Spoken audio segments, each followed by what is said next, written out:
Welas asih. Frekuensi tertinggi manusia untuk menghadapi masa depan. Manusia di persimpangan zaman.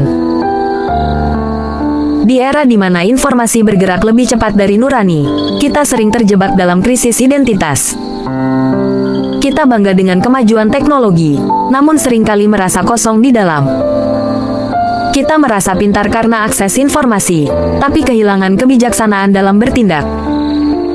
Pernahkah kita bertanya, di mana letak kesalahan kita? Mungkin, kita telah terlalu jauh berjalan hingga lupa jalan pulang menuju diri sendiri.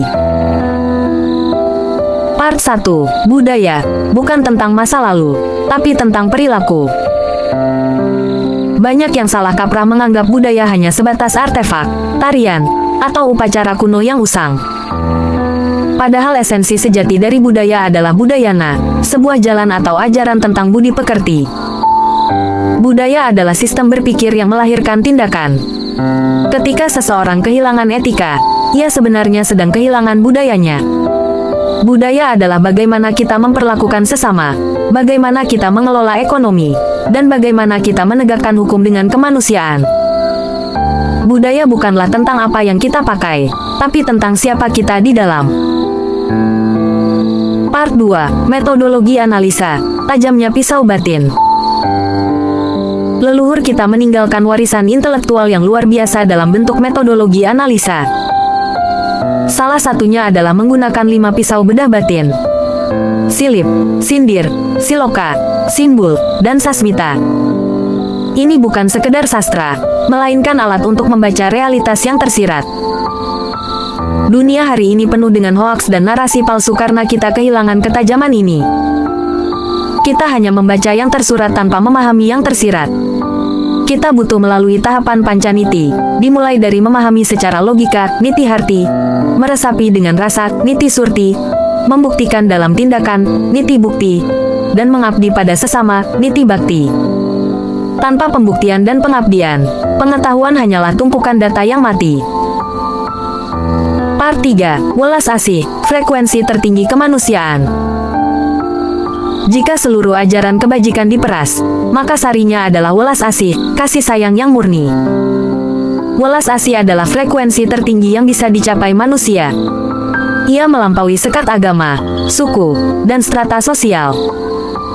Welas asih mengajarkan kita untuk menghargai alam bukan sebagai objek, tapi sebagai bagian dari diri kita. Ketika kita merusak alam, kita merusak diri sendiri. Ketika kita menyakiti sesama, kita sedang melukai jiwa kita sendiri. Inilah landasan dari asah, asih, dan asuh, sebuah ekosistem saling menjaga yang membuat kehidupan tetap harmonis. Part 4. Teknologi versus alam. Mencari keseimbangan. Modernisasi seringkali menciptakan ilusi bahwa kita tidak lagi membutuhkan alam. Kita hidup di balik layar, terpisah dari tanah yang kita injak. Namun, keseimbangan adalah kunci. Kita tidak perlu anti terhadap teknologi, tapi jangan sampai teknologi mencabut akar kemanusiaan kita. Kita perlu kembali mengalami alam secara langsung. Menghirup oksigen di dekat pohon. Merasakan tanah dengan kaki telanjang. Karena pengetahuan yang hanya didapat dari layar hanyalah hafalan. Sedangkan pengetahuan dari alam adalah pengalaman yang mengubah jiwa. Part 5. Jati diri adalah harga diri. Mengapa kita mudah terprovokasi? Mengapa kita mudah menjual integritas? Karena kita tidak mengenal siapa diri kita. Ada kekuatan besar dalam kalimat. Barang siapa mengenal dirinya, maka ia akan percaya pada dirinya. Orang yang memiliki jati diri tidak akan mempan diserang stigma. Ia tidak akan minder dengan IQ-nya atau status sosialnya. Jati diri melahirkan harga diri, dan seseorang yang memiliki harga diri yang teguh, mustahil bisa dibeli oleh kepentingan yang merendahkan kemanusiaan. Closing, persaudaraan adalah benteng terakhir. Dunia mungkin akan semakin canggih, tantangan mungkin semakin berat. Namun ingatlah bahwa benteng terakhir pertahanan kita sebagai manusia adalah persaudaraan. Berhentilah berkompetisi dengan rasa benci. Mulailah berkolaborasi dengan welas asih.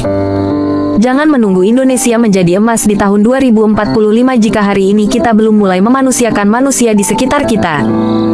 Bahagia itu ada di sini, di saat ini. ketika kita mampu berbagi rasa dengan tulus. Mari kembali ke diri, kembali ke akar. Karena pohon yang paling tinggi sekalipun akan tumbang jika ia lupa pada akarnya sendiri.